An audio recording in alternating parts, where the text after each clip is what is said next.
Hello friends, स्वागत है आपका हमारे यूट्यूब चैनल हिंदी सागर एकेडमी में। आज के इस वीडियो में हम यूपी टेट 2026 के लिए सीडीपी के 30 महत्वपूर्ण पीवाईक्यू को सॉल्व करने वाले हैं।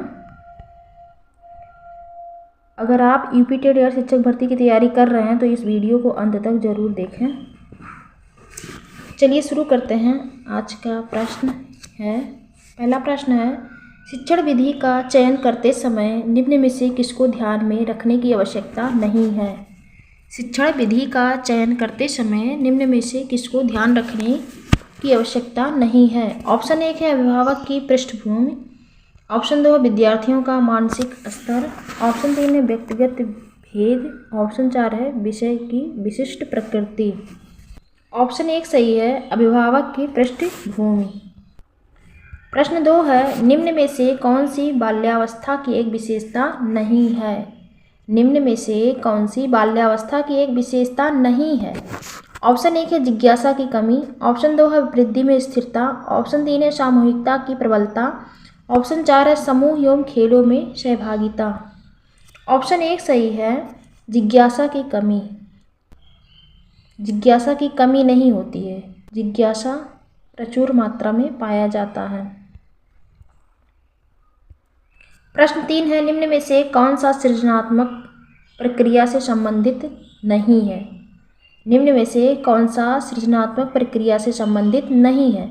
ऑप्शन 1 है अभिप्रेरणा, ऑप्शन 2 आयोजन, ऑप्शन 3 है उद्भावन, ऑप्शन 4 है प्रबोधन।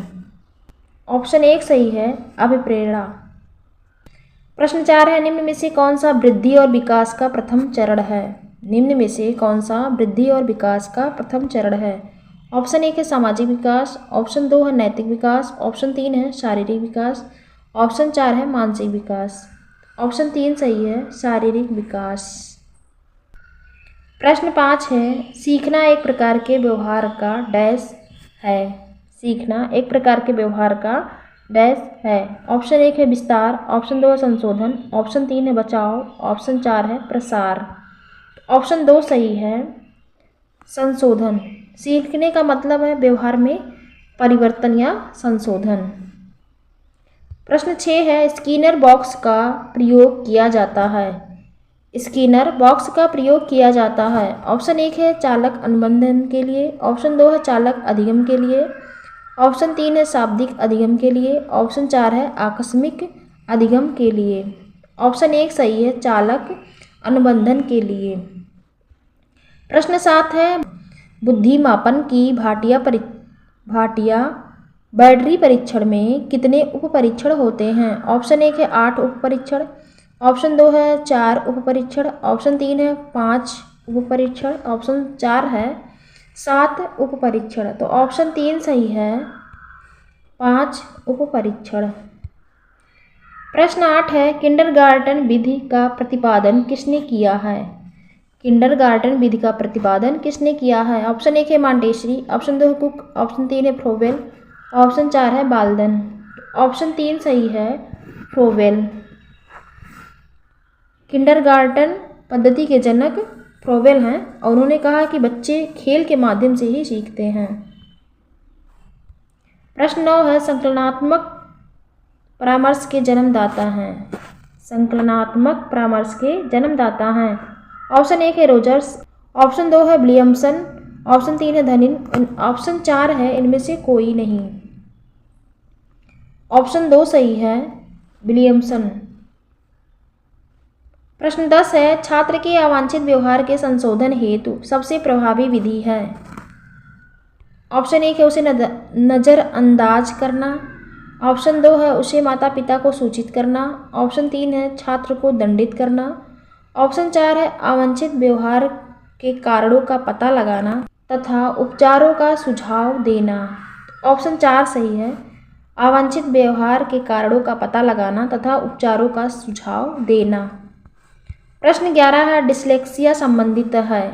डिसलेक्सिया संबंधित है। ऑप्शन 1 है गणितीय कौशल संबंधी समस्या से, ऑप्शन 2 है लेखन संबंधी समस्या से, ऑप्शन 3 है पढ़ने संबंधी समस्या से, ऑप्शन 4 है वाक क्षमता संबंधी विकार से।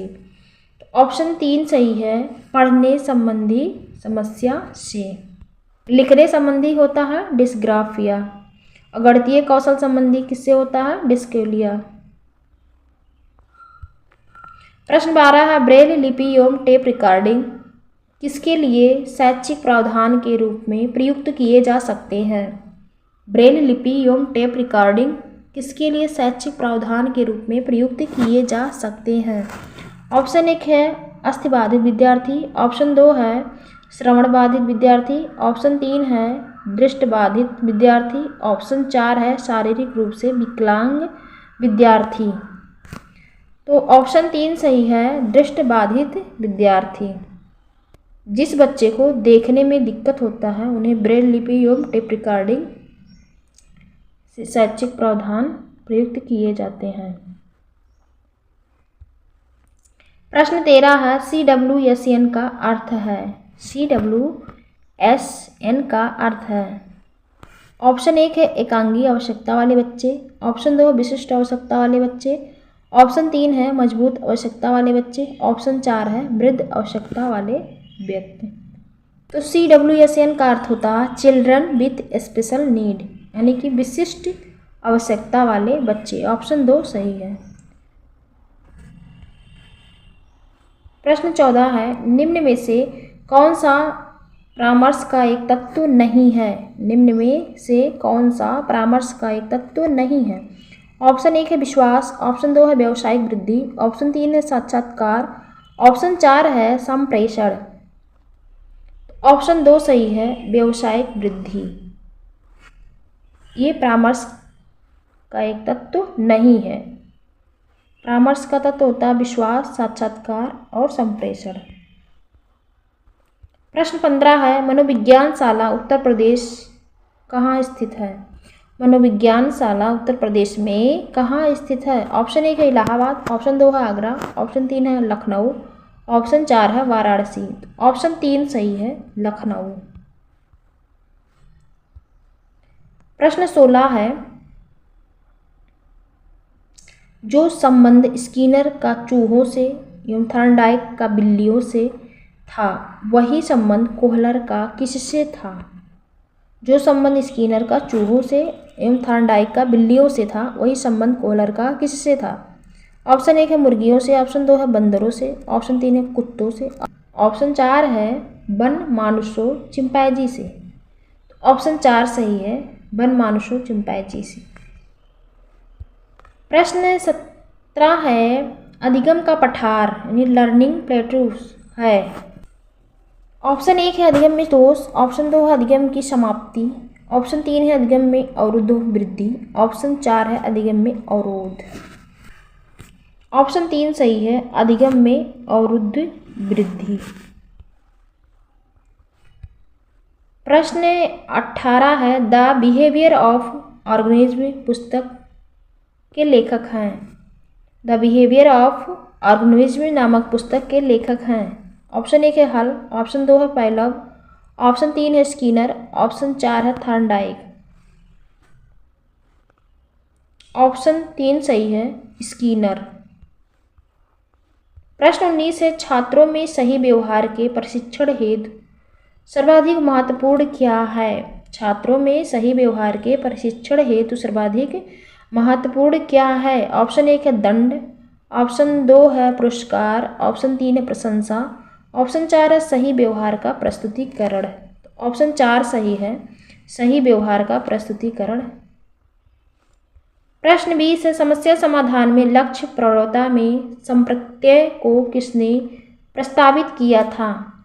समस्या समाधान में लक्ष्य प्रवणता के संप्रत्यय को किसने प्रस्तावित किया था। ऑप्शन 1 है केंडलर, ऑप्शन 2 है कोहलर, ऑप्शन 3 है हल, ऑप्शन 4 है ब्रिक। ऑप्शन 3 सही है हल। प्रश्न 21 है इनमें से कौन सूक्ष्म शिक्षण की विचारधारा से संबंधित नहीं है। इनमें से कौन सूक्ष्म शिक्षण की विचारधारा से संबंधित नहीं है यानी माइक्रो टीचिंग से संबंधित नहीं है।